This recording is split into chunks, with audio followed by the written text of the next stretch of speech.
Dans le mariage, on se donne l'un à l'autre, sans réserve et dans la nature même de l'amour. Ensuite, le mariage est à l'image de la fidélité de Dieu à l'égard de sa création.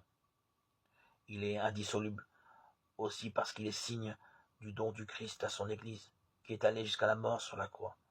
À une époque où environ 50% des couples divorcent, tout mariage qui dure est un grand signe, un signe de Dieu finalement.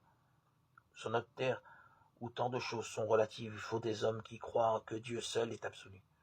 D'où l'importance de tout ce qui n'est pas relatif, comme dire absolument la vérité ou être absolument fidèle. Rester d'une fidélité absolue dans le mariage témoigne moins d'une faculté humaine que de la fidélité de Dieu qui est toujours là, même quand nous le trahissons de toutes sortes de manières et que nous l'oublions.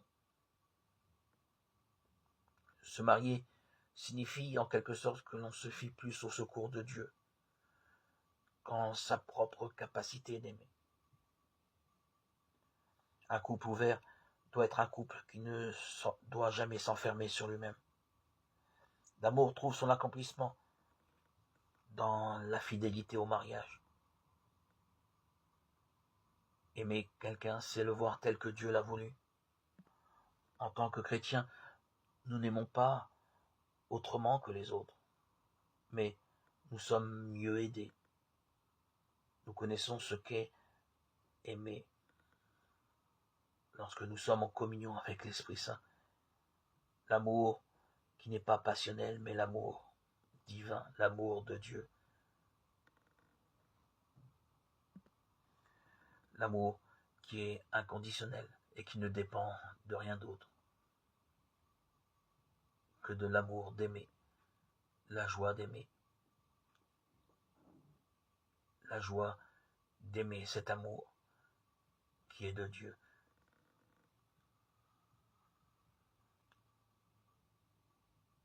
Qui n'est pas charnel, pas terrestre, qui n'appartient qu'à Dieu, qui est né de Dieu, qui est la source d'amour à laquelle nous nous abreuvons lorsque nous sommes en communion avec cet Esprit de Dieu qui nous inonde, nous envahit, nous grandit, nous édifie, nous accorde une plénitude où les mots n'ont plus de sens, où la joie envahit nos cœurs. Il n'y a pas besoin de discipline ésotérique, de pratique quelconque, mystique, pour connaître ce bonheur, cette joie, d'être en relation avec Dieu, d'être en relation avec le Christ, en communion avec l'Esprit Saint, en relation filiale avec le Père et le Fils et le Saint-Esprit.